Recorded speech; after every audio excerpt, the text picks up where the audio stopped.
Bonjour à toutes et à tous, je suis ravie de vous retrouver aujourd'hui pour une vidéo un peu plus lifestyle.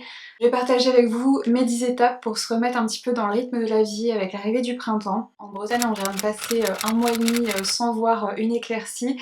Il a plu quasiment non-stop et voilà, on a eu aussi quelques tempêtes. Je sais qu'on n'a pas tous la même sensibilité au manque de lumière, mais pour moi ça a toujours été un facteur qui a un impact considérable sur mon niveau d'énergie et sur mon humeur et mon bien-être en règle générale. Donc autant dire que je sors d'une période pendant laquelle je me sentais pas vraiment au top de ma forme. J'ai l'impression que la moitié du printemps s'est déjà évaporée et que j'ai pas eu l'occasion d'en profiter. Le temps semble enfin devenir un petit peu plus clément ces derniers jours. Du coup c'est le moment idéal pour retrouver énergie, motivation et bien-être. Remettre un peu de vie dans nos vies et éventuellement une petite touche de magie printanière. Certaines de mes 10 étapes vous paraîtront peut-être banales, mais c'est des choses que même si on sait sciemment qu'elles sont bénéfiques pour nous, en fait, on a tendance à ne pas les faire. Mais la majorité des choses que je vais mentionner aujourd'hui sont peut-être un petit peu moins communément discutées, on va dire. Et le tout, je l'espère, vous donnera envie de modifier même un tout petit peu certaines de vos routines quotidiennes et d'en mesurer les effets positifs sur votre vie. Donc sans plus tarder, on va se plonger dans ces 10 étapes pour une nouvelle saison pleine de vie. La première étape que je voulais aborder, c'est donc la connexion avec la nature. Même si ces dernières décennies, l'être humain a tendance à vouloir essayer de se séparer de la nature et de ses lois le plus possible, on reste malgré tout une part intégrante de cette nature et de cet écosystème. Et je pense que c'est un besoin vital pour notre bien-être de pouvoir s'entourer au maximum de nature et d'être au maximum aussi à l'extérieur. Quand la météo le permet au printemps, prendre des pauses régulières dans sa journée pour se promener, jardiner ou tout simplement s'asseoir et écouter les sons apaisants de la nature qui s'éveille. Personnellement, c'est des petites choses toutes simples qui m'apportent énormément de joie et de bien-être. Passer du temps en nature, ça peut avoir des effets bénéfiques autant au niveau du bien-être physique et aussi émotionnel. Et si ça vous intéresse, je vous mettrai en description un lien vers une étude fascinante sur les effets des substances dégagées par les végétaux sur la santé mentale et physique. C'est une étude dont j'ai pris connaissance vraiment tout récemment et j'avais jamais entendu parler de ça. Et vous le verrez, les résultats et les solutions que ça apportait à des problématiques notamment de santé sont assez édifiantes. Donc passer un moment en nature chaque jour, c'est pas du temps perdu, bien au contraire, ça peut même être du temps gagné dans certains cas. Vous pouvez aussi bien sûr apporter la nature à l'intérieur pour insuffler une nouvelle vie à votre habitat, même telles que des fleurs fraîches ou des plantes vertes pour égayer votre maison et votre humeur au passage.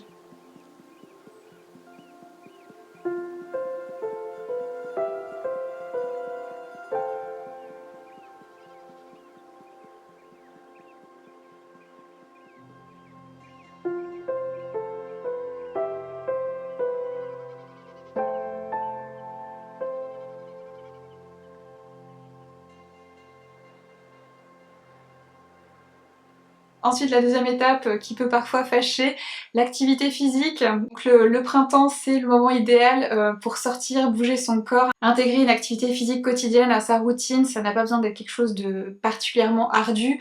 Comme abordé juste avant, ça peut être une simple balade à pied de 15-20 minutes par jour. Un tout petit changement si régulier peut déjà faire une grande différence. Personnellement, maintenant que j'ai fini d'être recroquevillée sur moi à grelotter de froid toute la journée, je compte profiter de ce regain d'énergie printanier pour me remettre en activité. Au programme pour moi, yoga, pilates et balade à pied. Et je compte également m'offrir très bientôt un vélo pour profiter encore davantage de la campagne environnante. L'étape numéro 3, entre guillemets, la détox. Donc la saison de la raclette étant maintenant officiellement terminée, même si certains protesteront en disant qu'il n'y a pas de saison pour la raclette. Pourquoi ne pas accueillir le printemps en réévaluant ce avec quoi vous nourrissez votre corps, prendre le temps de faire le tri dans votre alimentation, en privilégiant dans la mesure du possible des aliments frais, voilà, non transformés, des fruits et légumes de saison, maintenant que le choix va commencer à être un petit peu plus large.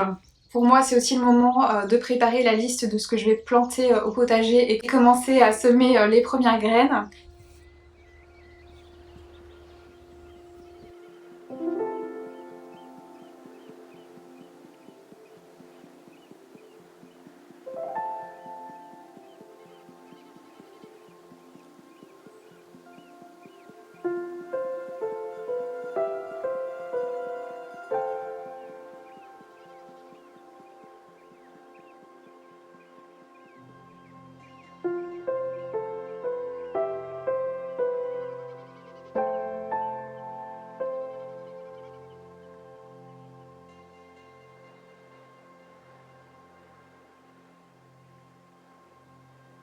Pour ma part, un tout petit truc que je fais, c'est de planifier mes menus pour la semaine à venir chaque dimanche. Et en général, j'essaie de tester une nouvelle recette par semaine. Ça permet de changer un petit peu parce que c'est vrai qu'on a toujours tendance à cuisiner les mêmes choses, à avoir les mêmes recettes en rotation. Voilà, c'est encore plus compliqué de varier, on va dire, les plats quand on a des enfants parce que voilà, c'est très compliqué de mettre tout le monde d'accord et voilà, j'en ai bien conscience personnellement puisque j'ai voilà 2 à 3 enfants à la maison selon les périodes. Mais le fait de tester une nouvelle recette chaque semaine, ça casse un petit peu la routine, ça permet voilà, d'expérimenter des nouvelles choses, peut-être de trouver des plats qui contenteront tout le monde aussi, de nouveaux plats à ajouter à votre rotation de recettes. Puis ça permet aussi de reprendre aussi goût à cuisiner et à sortir un petit peu de l'ennui, voilà, de la répétition de toujours cuisiner la même chose. J'ai notamment un tableau Pinterest où j'épingle voilà, toutes les recettes alléchantes que je vois passer et tous les dimanches je viens en choisir une, soit donc sur mon tableau Pinterest, soit dans mes livres de recettes. Un tout petit truc mais qui peut permettre aussi de changer un petit peu ses habitudes alimentaires et le fait de prévoir à l'avance les plats de la semaine, ça m'évite aussi personnellement de gaspiller, j'achète juste ce dont j'ai besoin pour la semaine et il n'y a pas de perte, j'oublie rien au fond de mon frigo, au fond de mes placards et ça évite aussi la question fatidique qu'est-ce qu'on mange ce soir. Mais n'oubliez pas aussi que à cause de nos modes de culture actuels, l'appauvrissement des sols, les variétés de céréales, de fruits et légumes qui sont sélectionnés maintenant pour leur rendement et non plus pour leur valeur nutritive, l'industrialisation, notre alimentation souvent ne suffit plus à combler tous nos besoins. C'est pourquoi je vous recommanderais également de considérer les compléments alimentaires pour vous aider à maintenir votre santé et votre vitalité. Je vais vous dire ce que personnellement je prends actuellement en cette période printanière. Les changements de saison, notamment à l'automne et au printemps, c'est un des moments de l'année où le corps peut avoir besoin d'un petit coup de pouce supplémentaire pour s'adapter aux changements. À part, je prends ceux de la marque Cure depuis plus d'1 an maintenant. C'est pourquoi j'ai choisi de collaborer avec eux pour cette vidéo aujourd'hui. Ils proposent en fait un service d'abonnement personnalisé selon vos besoins. Vous pouvez soit pour cela remplir le questionnaire en ligne ou bien choisir vous-même vos compléments parmi une large sélection à l'aide des filtres de recherche par problématique et des fiches d'informations qui sont très complètes pour chaque complément. Et vous recevez ensuite vos doses journalières recommandées dans des petits sachets en papier individuels qui sont très pratiques, pas besoin d'ouvrir différents pots, ce qui peut être un petit détail qui peut aider à être plus discipliné dans la prise de vos compléments. Et il est bien sûr possible de modifier, mettre en pause ou annuler votre abonnement à tout moment. Donc voici les compléments alimentaires que moi je prends en ce moment et que je pourrais éventuellement vous suggérer d'ajouter à votre routine pour cette période de l'année. Tout d'abord, je prends le complexe anti-chute femme donc pour les cheveux. Il existe également une version pour les hommes. Il est tout à fait naturel de perdre un peu plus ses cheveux au printemps et à l'automne. C'est pourquoi en général au tout début du printemps, je fais souvent une cure anti-chute. Donc le complexe anti-chute femme contient notamment de la prêle pour favoriser la croissance et la fortification des cheveux. Et je prends aussi en plus de la kératine, donc qui est une protéine structurale qui compose 90% de nos cheveux, de nos ongles et de notre épiderme. Et avec le temps, donc c'est une molécule qui se renouvelle de moins en moins, qui peut entraîner des cheveux, des ongles cassants et abîmés, voilà, des fourches, et une peau un peu plus relâchée. Du coup, c'est une des périodes de l'année où je prends de la kératine. Ensuite, je prends également de la vitamine D. Donc avec le retour du soleil, il peut sembler qu'on synthétise suffisamment de vitamine D naturellement. Cependant, de nombreuses personnes, donc à savoir 75% des Européens, seraient en manque de vitamine D. Donc pour une grande majorité des personnes, une supplémentation en vitamine D reste nécessaire donc pour maintenir des niveaux optimaux, surtout si vous passez beaucoup de temps à l'intérieur, ce qui est le cas dans la majorité des professions exercées à l'heure d'aujourd'hui. Je prends également de la vitamine B12, donc c'est une vitamine qui contribue au fonctionnement normal du système nerveux, du système immunitaire, qui aide à réduire la fatigue. On la trouve essentiellement dans les aliments d'origine animale. Pour ma part, comme je ne consomme quasiment pas de viande, je fais généralement 2 cures de 3 mois en vitamine B12 au cours de l'année par mesure de précaution. Ensuite, je prends également du magnésium, donc qui est principalement connu pour aider à la relaxation et pour réguler le sommeil. C'est un minéral essentiel dans plus de 300 réactions dans le corps. Selon une étude récente, il y a plus de 70% des personnes qui seraient en manque de magnésium en Europe. Donc c'est aussi un des compléments que je vous recommanderais vivement et qui peut avoir voilà, énormément de bienfaits pour vous. Il y a aussi les oméga 3, donc les bienfaits sur la santé de l'huile d'oméga 3 sont donc depuis longtemps connus, comme en témoigne le fameux remède de grand-mère cauchemar des écoliers d'antan, l'huile de foie de morue. Fort heureusement aujourd'hui il y a d'autres produits alimentaires qui permettent d'apporter ces acides gras essentiels au développement et au fonctionnement de la rétine, du cœur, du système nerveux. Il est aussi rare de ne pas en manquer avec nos modes d'alimentation actuels. C'est pourquoi je me supplémente aussi régulièrement en oméga 3 au cours de l'année. Et la marque Cure propose également une alternative végétale pour ceux qui préfèrent. Je prends aussi du fer. Donc pendant le printemps où on est souvent plus actif, il est important de veiller à ce que le corps dispose de suffisamment de fer pour soutenir nos niveaux d'énergie, encore plus quand on est une femme. Il aide notamment à réduire la fatigue, il contribue au fonctionnement normal du système immunitaire et des fonctions cognitives. J'en ai bien besoin. Je prends également du chardon-marie, donc c'est une plante qui est souvent utilisée pour contribuer à la santé et la protection du foie et favoriser la digestion et le processus de purification du corps, ce qui en fait un complément idéal pour votre grand ménage de printemps intérieur après les abus de raclette. Si vous êtes intéressé par les compléments alimentaires de la marque Cure, il vous est possible de bénéficier d'une remise de moins 30% sur votre première commande avec le code Audrey107 que je vous mettrai là, je vous le remettrai également en barre de description avec le lien vers le site. Donc maintenant qu'on a discuté des compléments alimentaires adaptés au printemps, revenons à nos étapes pour nous remettre dans le rythme de la vie. La quatrième étape, c'est évidemment le nettoyage, l'organisation, donc le fameux grand ménage de printemps. Profitez de l'énergie renouvelée du printemps pour faire un grand ménage dans votre maison, débarrassez-vous des objets inutiles, organisez vos espaces de vie et créez-vous un environnement propre et ordonné. Transformez votre maison en havre de paix. Pour moi, un lieu de vie, c'est bien plus qu'un endroit où dormir. C'est un peu un sanctuaire personnel, un refuge un petit peu contre le tumulte extérieur. Et en apportant une touche personnelle à notre espace de vie, on peut créer un environnement où on se sent détendu, où on peut se ressourcer et voilà, s'épanouir chaque jour. Ça peut aussi inclure un nettoyage de printemps pour votre esprit en pratiquant la méditation, la visualisation ou en tenant un journal.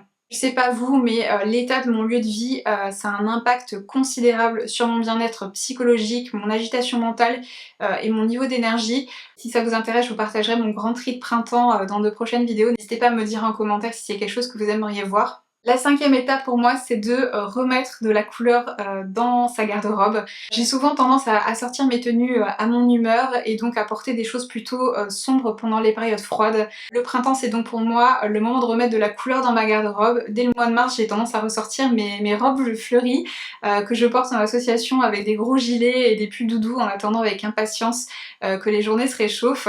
Après plusieurs mois à hiberner en pyjama, un des travers dans lequel j'ai tendance à facilement tomber en hiver comme je travaille de la maison, j'essaie de prendre de nouveau le temps de m'habiller avec des tenues que j'aime, de mettre du parfum au lieu de le réserver pour les grandes occasions qui ne se présentent que rarement, et de porter mes bijoux préférés au quotidien. Voilà, ces petits détails alors que je me prépare pour ma journée ont le don de booster ma bonne humeur et ça peut paraître idiot mais j'ai constaté en fait que quand je prends la peine de m'habiller, de me coiffer, de me maquiller, de porter des choses que j'aime, j'avais une manière complètement différente d'aborder ma journée, j'étais beaucoup plus active, beaucoup plus productive, beaucoup plus ouverte aux autres aussi parce que sûrement qu'inconsciemment je dois me sentir mieux quand c'est comme ça.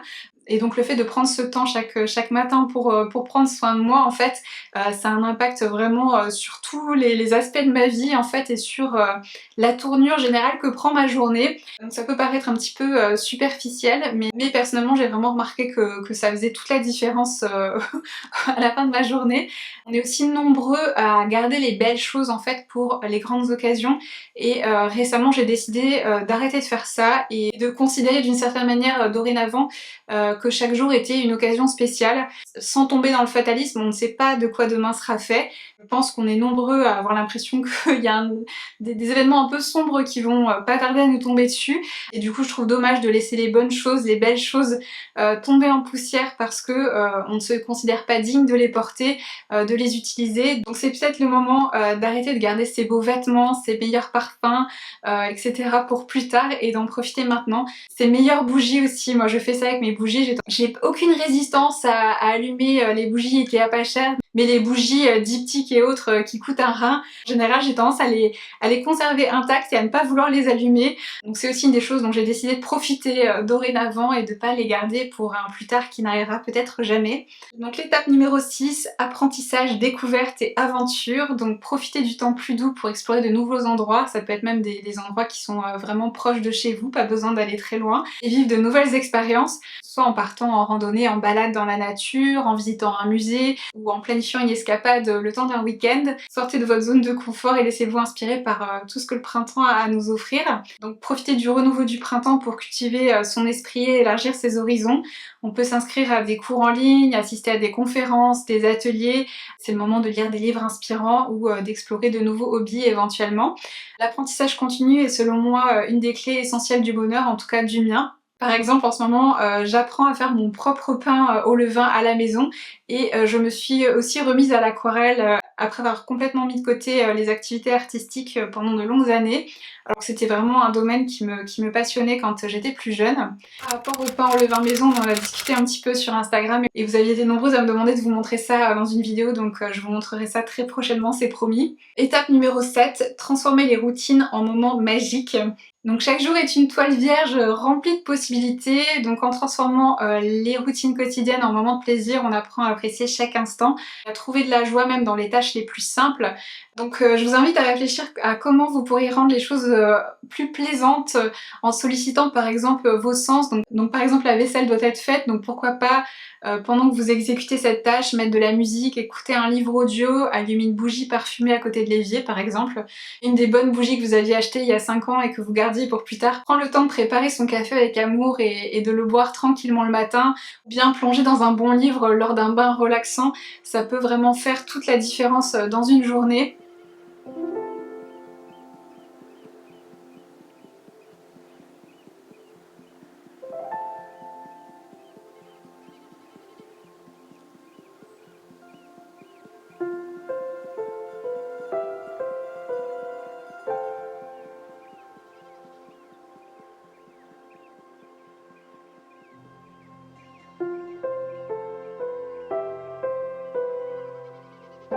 Étape numéro 8, c'est capturer les moments précieux. Donc prendre le temps de photographier ou de filmer les instants magiques de votre vie peut vous aider à revivre ces souvenirs et les partager avec ceux que vous aimez. Avec les années, on a tendance à oublier beaucoup de choses et prendre le temps de conserver ces bouts de vie précieux, ça peut aider à les graver dans nos cœurs et nos mémoires. Une des choses que je voulais faire à compter de cette année, c'est de créer un nouvel album de souvenirs chaque année qu'on pourra feuilleter régulièrement en famille si l'envie se présente. Étant née dans les années 80, je garde des souvenirs merveilleux des après-midi passés en famille à regarder les albums photos et je trouve triste qu'on ait vu ces moments disparaître avec la photo argentique et l'essor du numérique. Et une des choses que j'ai remarqué aussi, c'est que quand nos enfants sont petits, on a tendance à les prendre en photo constamment et quand ils grandissent, en fait, c'est plus que quelques fois par an, on a tendance à moins s'émerveiller de tout ce qu'ils peuvent faire. J'aimerais cette année créer davantage de moments de qualité avec les enfants, avec mon conjoint, qui mériterait justement qu'on immortalise ces moments et de consigner tout ça dans de beaux albums chaque année. Voilà, créer de belles expériences en famille qu'on pourra revisiter ensuite. Étape numéro 9, s'inspirer. C'est une des choses que je préfère faire sur cette terre, m'inspirer de ce qui m'entoure. Il n'y a rien de tel que de s'entourer de personnes qui partagent nos passions, nos rêves. En se connectant avec des personnes qui sont dans des situations similaires à la nôtre, on peut puiser dans leur expérience et trouver l'inspiration pour réaliser nos propres objectifs.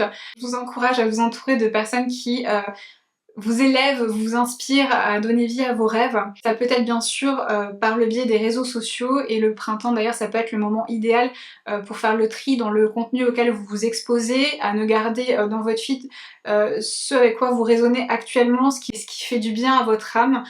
C'est quelque chose que je veux aussi faire dans les prochaines semaines. Sélectionner avec soin ce à quoi je m'expose actuellement pour garder que vraiment ce qui m'apporte de la joie, m'inspire, me fait du bien. Autant utiliser cette surstimulation quotidienne de manière utile et la plus bénéfique possible. Et l'étape numéro 10, c'est s'évader dans les livres ou des films. Donc parfois la meilleure évasion est juste entre les pages d'un bon livre, que vous plongez dans un roman captivant ou que vous découvriez un nouveau domaine d'intérêt.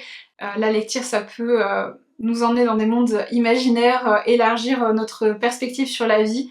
Alors prenez un livre, détendez-vous et laissez-vous emporter par l'aventure. Depuis l'enfance, je peux pas vous dire combien de fois je me suis retrouvée dans une impasse, frustrée par la vie, attendant que quelque chose se résolve.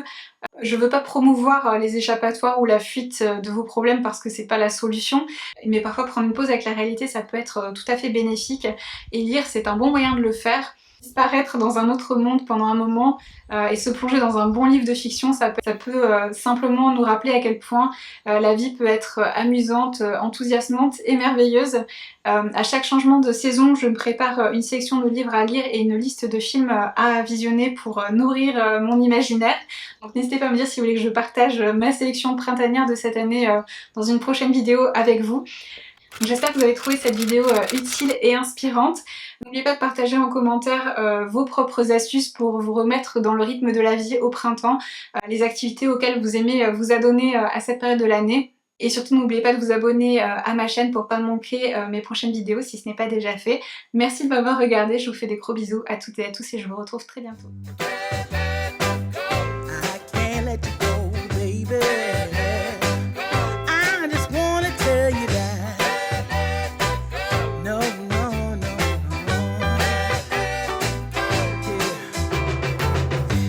My friends say